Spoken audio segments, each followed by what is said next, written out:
Ladies and gentlemen, things are becoming worse in William Samoei Ruto's government kwa sababu we have that KRA is going to tax landlords heavily. Wenye nyumba wako katika hatari kubwa kwa sababu KRA needs to tax them. They must account for every penny. Every shilling must be taxed. It has been said that William Samoei Ruto's government has a target with the landlord. And what they are doing is to collect data from rental properties in towns and even in villages. It will be very, very interesting. And this way, I can tell you, William Samoei Ruto's government is going to chase hustlers from towns. William Samoei government is taxing everybody mercilessly without a human face. Kuvo, if you thought Uhuru Muigai Kenyatta was bad, brace yourself for worse days ahead. And I want to tell you that kule kwa kudai kodi kwa vyovyote vile, by hook or crook, is going to have ramifications. And as I've always opined that this government promised or is going to do things that are going to shock hustlers. For one, kile ambacho tunaona kwa sababu ya vile ambavyo tunaona wakisema ya kwamba wataongeza kodi, vile ambavyo tunaona kwamba watakuwa wakihakikisha kwamba kodi imeongezwa. Jambo la kwanza ni kwamba the rent will be hiked. The landlords have no choice. They have to hike the rent. And the person who is going to suffer is the tenant. And most of the tenants, most of us tenants, are people who live from hand to mouth. Most of us tenants are people who cannot put 3 meals on the table. Most of us tenants are people who voted for William Samoei Ruto. And this is going to hit them hard. Ni kama kuongeza chumvi, kuweka chumvi kwenye kidoda. Remember, the tenants are suffering already by high prices. Remember, the tenants are crying. Remember, the prices of commodities are hitting rock. They are very high actually. We even don't know the kind of term to use kwa sababu Kenya kuna matatizo mengi sana. Many people do not even take breakfast today because they have no money. There are no jobs. Hakuna kazi. Malipo kidogo, malipo duni, hatuna pesa.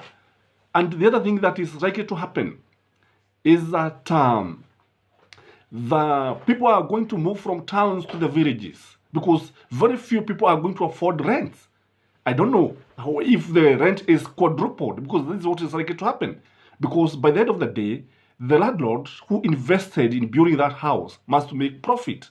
And without the profit, that business, that premise is of no use. Kwa yule mtu ambaye itambidi atafute namna ya kuishi ni mwanahasola, na mwanahasola itambidi atoke mjini arejee vijijini. Ama kweli Waswahili hawakukosea waliposema ya kwamba ng'ombe akivujika mguu malishoni hujikokota zizini akasaidiwe. That is why I'm saying instead of having rural urban migration, we'll be having urban rural migration. So this is what is happening. And the end result is that we are likely to have empty houses, vacant houses. There will be so many. Kwa wale watu ambao wataumia, they will see even the bank suffering because most of these houses, most of these rental promises have been built by bank loans. So there is also likely to be bad debts in this country. And the end result is that the economy is going to suffer. This William Samoei Ruto's government. The other thing is that many slums are likely to come up. Kutakuwa na mitaa ya mabada mingi sana kwa sababu people have to look for where to settle for instance. Kwa hivyo kama umekuwa ukishagazwa na pale ambapo tunasema kwamba nchi ya Kenya kuna mitaa mingi ya vibada, itaongezeka sasa because many people will not afford to live in posh estates because when the tax is increased, because this is what is happening, kwa sababu serikali ya Nabii lazima iweze kudai kodi. Serikali ya Nabii lazima idai kodi kwa sababu hata kama vile vitabu vitakatifu vinavyosema, give Caesar to what belongs to him and Caesar must get what belongs to him. Nabii lazima apewe haki yake, na yule mtu ambaye atampa si mwingine ni mwenye nyumba. Mwenye nyumba naye atamwendea mpagaji. Mpagaji hana kazi, mpagaji hana pesa.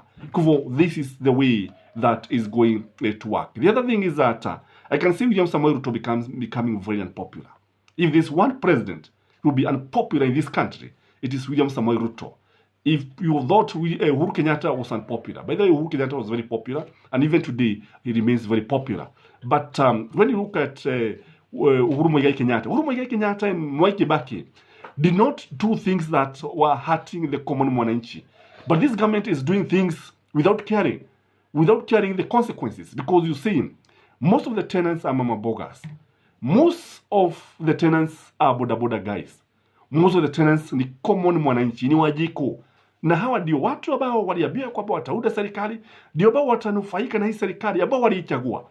And what is likely to happen is that William Samoei Ruto will have to be very, very careful when dealing with some of these issues, because what we have is a government that is hitting common mwananchi so much, na hakuna kazi, hakuna pesa ambazo zinapatikana. Kwa kile ambacho tunaweza kusema ni kwamba itabidi watu wajikaze kisabuni, itabidi watu wajaribu kufanya vyovyote ili kuhakikisha kwamba they can survive in towns. The other thing that is likely to happen is that tenants are likely to go to courts, and once they go to court, remember we have the rent tribunals, because there'll be a lot of conflicts between the tenants and the landlords, kwa sababu kile ambacho kitakuwa ni kwamba mpagaji, unajua huwezi ukaongeza pesa kiholela, lazima kutakuwa na mbinu ambazo zinafaa kutumiwa, kutakuwa na mikakati. So the tenants are likely to rise up against the landlords, and they're likely to go to courts, and once they go to court, what is likely to suffer is the nini. What is likely to suffer is the people who are going to pay the rents. Kwa hivyo kile ambacho tunajua ni kwamba kutakuwa na watu wengi ambao wataumia, na wale watu ambao wataumia, nimesema ni wale ambao watakuwa wakipaga nyumba. Again, corruption is likely to hit this country, because what is likely to happen is that KRA officials who are actually very corrupt, they are likely to collude with the landlords so that they don't pay a lot of money, because kile ambacho kinafunguliwa ni mifereji ya ufisadi itafunguliwa, na kile ambacho tutapata ni kwamba tutapata watu wengi wakijihusisha na hawa watu maafisa wa KRA, na hawa maafisa wa KRA watajaribu kuhakikisha kwamba watu wamechukua hizi pesa ili kuhakikisha kwamba they don't pay all the money, because Kenya is very corrupt. Most of the government officials, most of the KRA officials are very corrupt, and there's no way they are going to give all the money, kwa sababu kile ambacho watapata ni kwamba wakishafunguliwa milango, wakishaanza kufanya kazi, itabidi waendee wenye nyumba ili kuhakikisha kuonyesha kwamba wanapendelewa, na kusio kupendelewa ni kuhakikisha kwamba wamelipa pesa nyingi. Kwa hivyo I can foresee a very difficult situation ahead. I can foresee Huslers crying. I can see a situation where Huslers will regret where they voted for William Samoei Ruto and his government, because because what there is that landlords have been paying landlords. No, they have also been paying income tax, which is okay. We have no problem with this. But when we see now wamesukumwa kabisa mpaka pale mwisho wamefinywa, kufinywa kwao kuna maanisha kwamba mwananchi wa kawaida ndiye ambaye anafinywa. Kufinywa kwao kunaonyesha ya kwamba nchi itazidi kuumia, and we have to be very, very careful when coming up with some of these policies that don't benefit common mwananchi, policies that don't benefit Huslers, because this is a Huslers government, as you have always been told. This is a government by the Huslers, for the Huslers, and should always benefit the Huslers. So if you are there and you have not subscribed to this channel, kindly I request you to subscribe to this channel. For our viewers, kindly do us a favor, hit that thumbs up button. For supporters, our number is always there, and we remain very, very grateful, and may you have a blessed day, and bye-bye.